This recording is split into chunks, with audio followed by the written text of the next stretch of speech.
Chapter 28. The rain came hard all week, and turning awkwardly in his bed, Anders watched it through the open balcony doors. He liked watching it. He liked the way it bounced on the decking. Like an illusion, like it was raining upwards as well as down.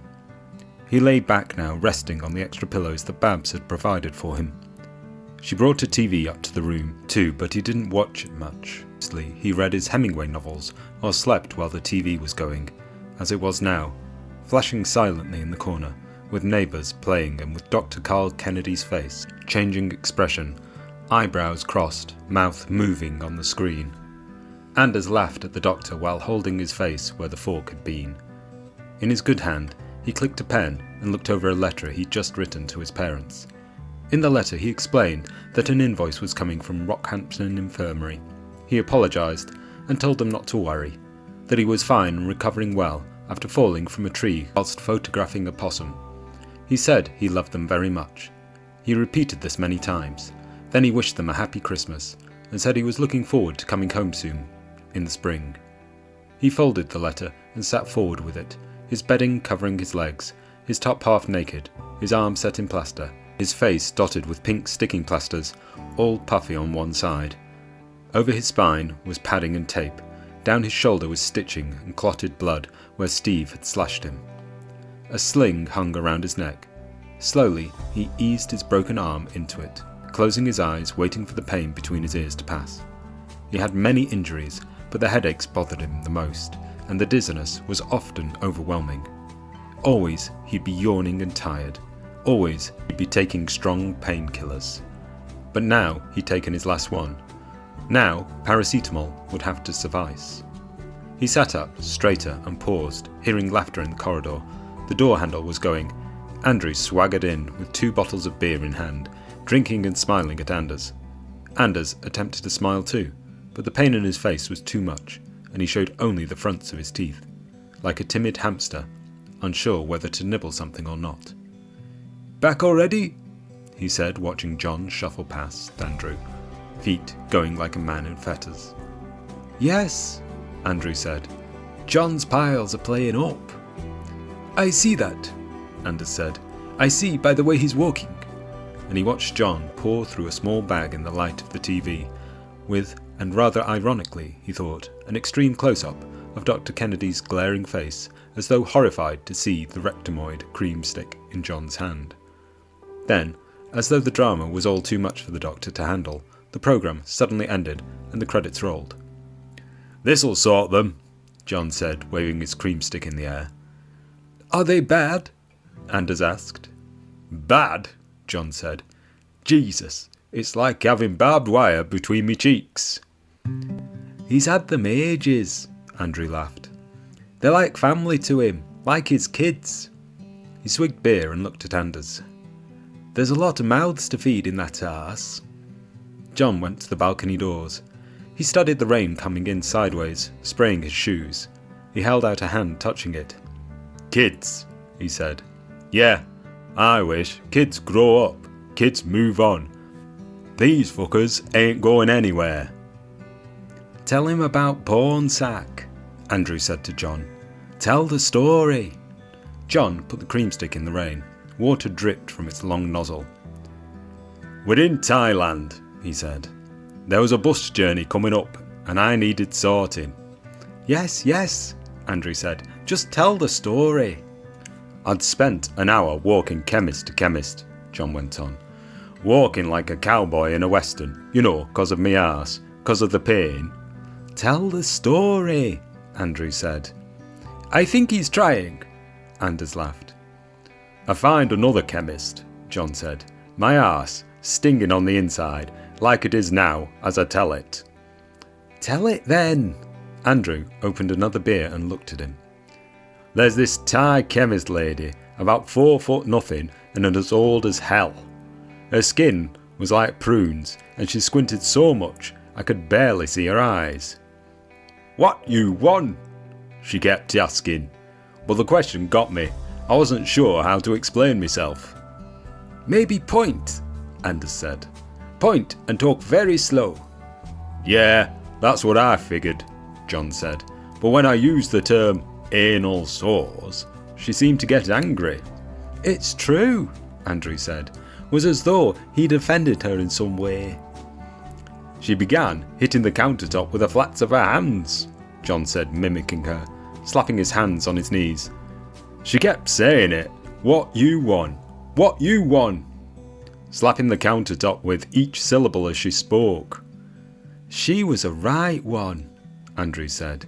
"He had disturbed her lunch, I think." "That's probably right," John said. "Anyway, I spoke slow and pointed towards me arse with my thumb. I got anal sores." "I say again, what you mean?" she says, waving her finger. I think she was frowning too, but it was hard to tell, with her being so wrinkly. Anders looked at the clock and climbed down the bunk ladders in his underpants. There was cold toast on the side. He took some and ate it whilst dressing. Then he began gathering his things together. Damp towel, books, bin bag filled with dirty clothes. "She closed the lips tightly," John said. "They made like this duck's arse, and he imagined no teeth behind them. 'Tomorrow,' she kept saying. 'Tomorrow.' I say back, as though we'd reached an agreement. 'You go now,' she said, shooing me away with her doughy hands, and we went, and for a moment I thought I heard her laughing." "Then what?" Anders said. "Then we moved on," John said. "We came to a clinic called Dr. Pornsack's." "Pornsack?" Anders said, glancing around the room, feeling his pockets. "Yeah," John said. "I ain't making this up. The guy seemed rushed off his feet, like he was the only doctor there. He spoke fast and kept rushing me along, pausing to peer through this frosted glass window he had, tut-tutting at the growing number of patients." "Not much confidentiality," Anders said. With the frosted glass." "I agree," John said. "The waiting room saw and heard everything. I knew this because I'd been on the other side. I'd watched Pornsack treat a guy for gonorrhea, or burning penis, as Pornsack put it." "I'd have found another place," Anders said. "I was in too much pain for that," John said, "and Pornsack was a man that got things done. Within a minute, my shorts were down, and he was pushing me onto the bed, and pushing my knees up to my belly, saying, 'Curl, curl, curl, like baby, curl, like baby.' His eyes widened when he said baby, and he said it very slow, as if I didn't understand English." "It was pretty gruesome," Andrew said. "I don't care," John said, coming into the room with his cream stick. "He got me sorted." "Not exactly," Andrew said. "You still have them." "Yeah," John said. "Yeah, I still have them. You don't need to tell me." Then he winced, and his eyes closed for a second. "Christ almighty, lad, you don't need to tell me." "Wrap up the story," Anders said, checking the clock again. "My taxi will be here soon." "Well," John said, "Pornsack examined me. I could feel him, touching them, and part of me was saying, 'Just rip 'em out, like baby.' I had no idea what they were. It can scare a person, that, especially when he made funny noises like oh and ah. After prodding them, he came up and removed his gloves. 'What's going on in there?' I heard people saying in waiting room. It didn't bother me though. I was in too much pain for it to bother me. I just pulled up my shorts and listened to my diagnosis along with everyone else." "We did listen," Andrew said. "Everyone in the waiting room went silent." "Hemorrhoids," John said quickly. "I should have known, really. My dad Albert has them and has done for years."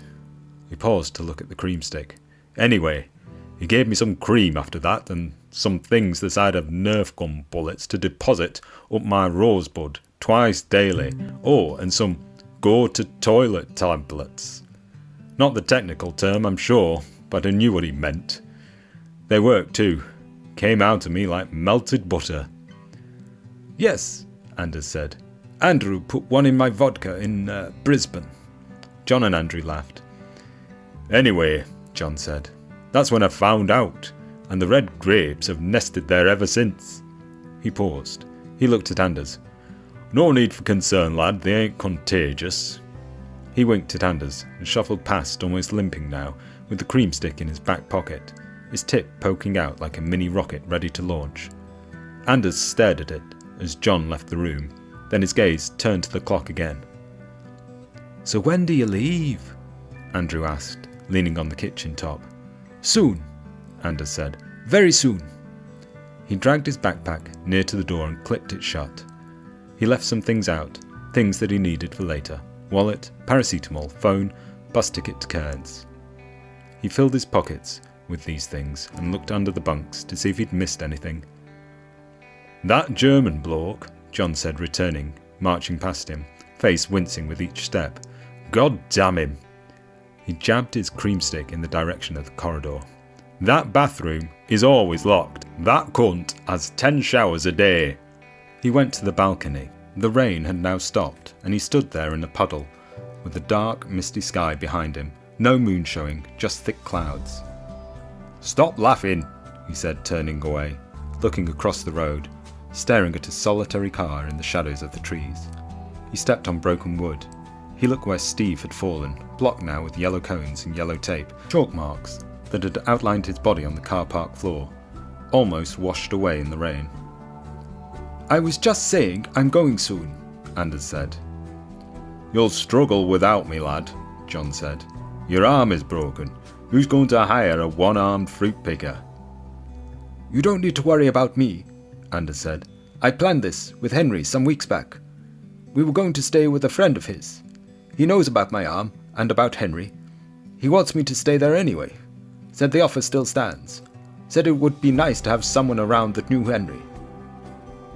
"Sounds gay to me," John said, still watching the car under the trees. "Personally, I think you'll struggle.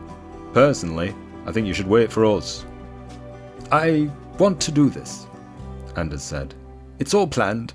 I want to go alone for a while, do things my way." John turned now, leaning in the doorway. "You sound like Frank Sinatra." "Look," Anders said, "I'm grateful of our time together, and Jesus, guys, you saved my life. But I need to do this." "You better go," John said. "The taxi will be waiting." "But are you okay, John?" Anders said, while Andrew held his backpack for him, helping him ease his arms through the straps. "Yes," John said. "It's just me piles. I want them creamed sooner rather than later." "If he feeds them after midnight," Andrew said, "they multiply.